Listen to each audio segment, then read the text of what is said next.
Meus irmãos, meus amigos, que a paz de Jesus Cristo esteja conosco. Que as bênçãos de Deus, nosso Pai, nosso Criador, elas possam nos beneficiar a todos, em qualquer lugar que nos encontremos. Cristianismo, o Evangelho de Jesus Cristo, doutrina espírita que revive as lições do Evangelho, as lições que foram durante os séculos e mais séculos adulteradas pelo nosso orgulho, pelo nosso egoísmo, pela nossa rebeldia. Vamos pensar juntos. E é claro que, se você não concordar com aquilo que eu penso acerca do meu posicionamento, se você não concordar com a interpretação da passagem que aqui será feita, é claro, menospreze. Mas penso que nós não podemos perder a oportunidade de aprender juntos com o Evangelho de Jesus Cristo. Pelo medo, pela insegurança, eu não me deixarei vencer e vou compartilhar com vocês a interpretação do Evangelho. E cabe a você, meu irmão, minha irmã, meus amigos, aquilatar e abraçar aquilo que possa lhe ser útil. Hoje, estudemos a parábola dos trabalhadores na vinha. Esta parábola, também conhecida como a parábola do empregador generoso, ou como frequentemente se fala, a parábola dos trabalhadores da última hora. Trata-se de uma passagem, de uma parábola descrita no Evangelho de Mateus, pelo evangelista Mateus, no capítulo 20. Nesta parábola, Jesus Cristo descreve os operários que aceitaram o convite para o trabalho na vinha na última hora, quase no término do dia, e esses operários receberam um salário igual àqueles que foram convidados no início do dia.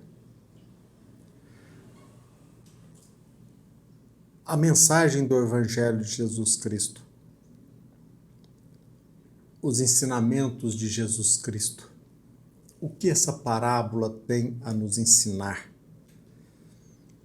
No meio espírita, entre nós espírita cristãos, esta frase é muito conhecida. Frequentemente nós nos deparamos com a seguinte frase: os últimos serão os primeiros e os primeiros serão os últimos. Você, meu irmão, minha irmã, já parou para meditar a respeito do que esta mensagem contém de ensinamento? Por que as pessoas às vezes não abraçam o propósito de divulgar uma interpretação que incomoda a muitos? Se nós atentarmos bem, esta passagem, esta parábola, incomoda. Como que nós podemos interpretar a passagem ao confrontá-la com o princípio da justiça distributiva, com o princípio da proporcionalidade, da igualdade? Princípios esses tão exaltados. Princípios da igualdade, princípios da justiça distributiva tão adorados. Como entender a decisão do proprietário ao conceder ao trabalhador da última hora o mesmo denário, o mesmo salário, em relação àquele que fora contratado no início daquele dia? Esta forma de avaliar a distribuição do salário, do denário, não afronta, meus irmãos, os princípios da justiça moderna? O princípio da igualdade,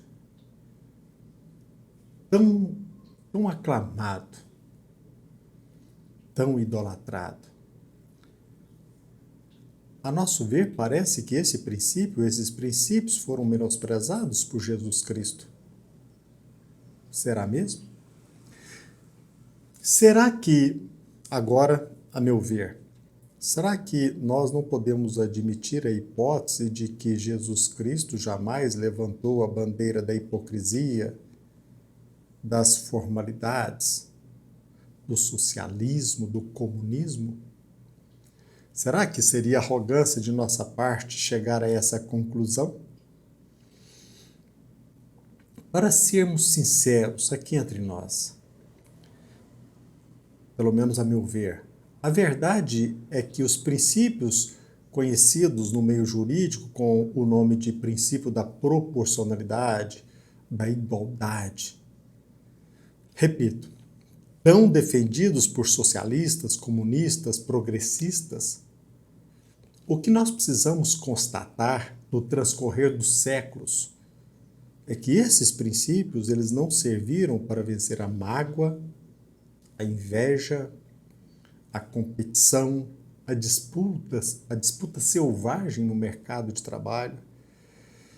Não serviu para frear a competição selvagem. Ou será que nós estamos enganados? Nós percebemos que de um lado a imposição, e também nós não podemos esquecer a frustração. Acima pelo menos nessa passagem, nesta parábola, acima do princípio da liberdade do proprietário da vinha, acima do princípio da liberdade do proprietário, a igualdade impostas hoje, por exemplo, por sindicatos, por convenções, por ordenações humanas, por ordenações jurídicas.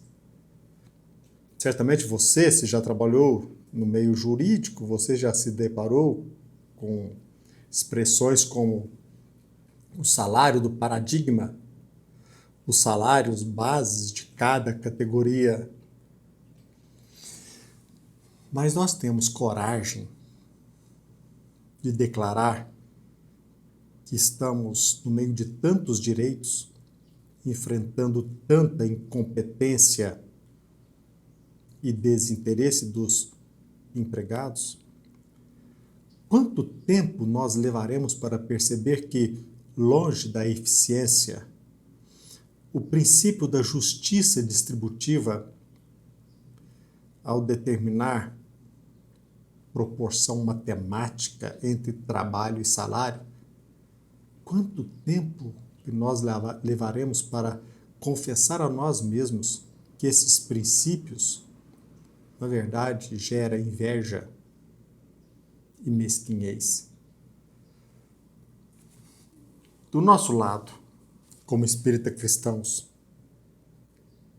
quando iremos agradecer a Deus pela simples oportunidade de trabalho em sua vinha? Se nós percebermos bem, meus irmãos, em verdade, perante Deus, não existe proprietários, nem, muito menos, proletários, pois tudo pertence a Deus, o nosso Pai, o nosso Criador. E o Criador é o nosso Pai, o nosso empregador, ou melhor dizendo, o nosso protetor. É verdade, nós não somos donos do mundo, mas, como se diz, nós somos filhos do dono. E Deus, nosso Pai, nosso Criador, é Ele que, em verdade, na realidade, é Ele que nos emprega. É claro, desde que alimentemos a vontade de trabalhar.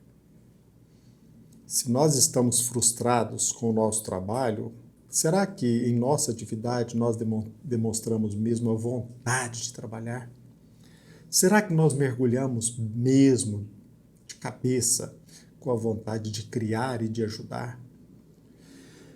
Quantos empregados há décadas ocupam cargos ou exercem uma função numa empresa? E alguns deles até mesmo se acham proprietários da empresa. Quantos servidores públicos foram nomeados há décadas, passaram por concurso, Quantos funcionários públicos contam com a tão almejada estabilidade?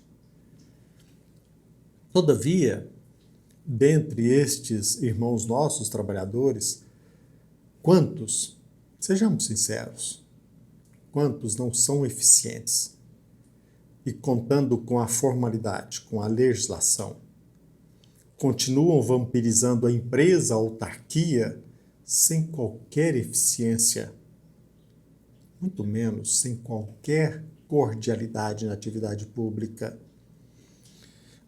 Nós nos deparamos, e não raro, com altos salários e, na mesma proporção, elevado número de insatisfeitos.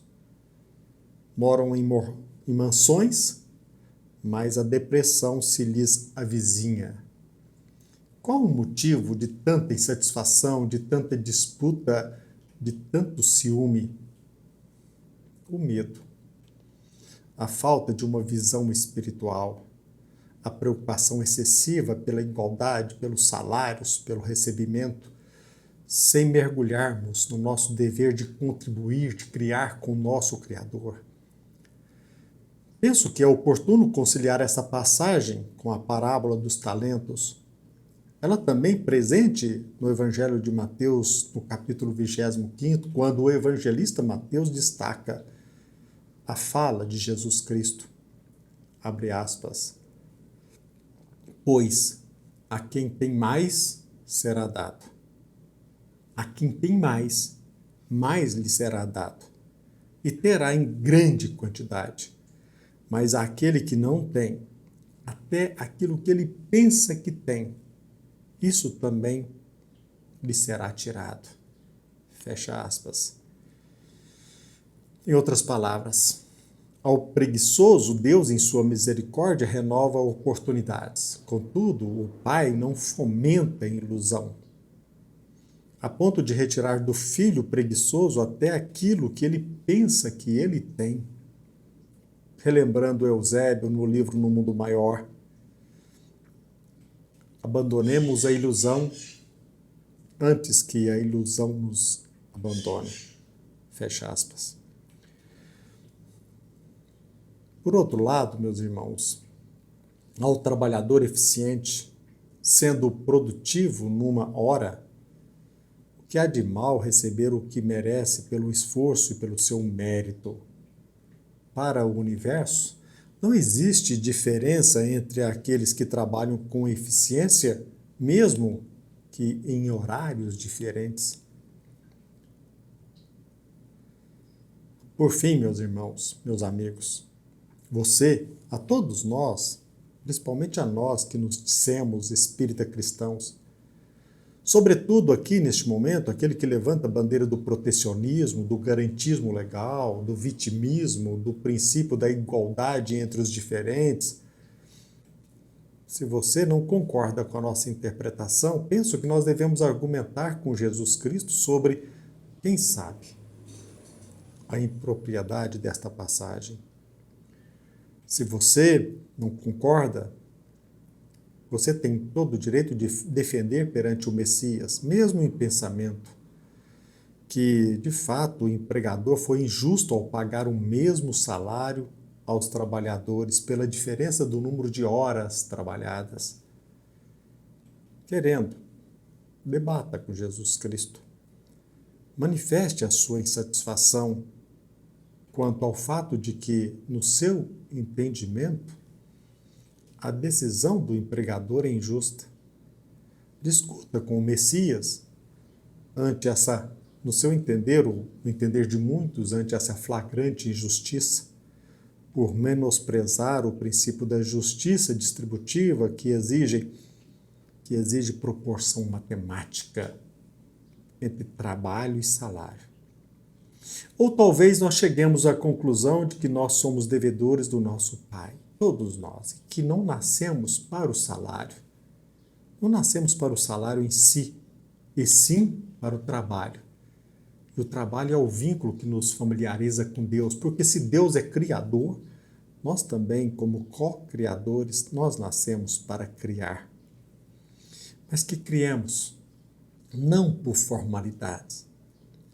Que criemos não por direitos, por aventados direitos, que criemos.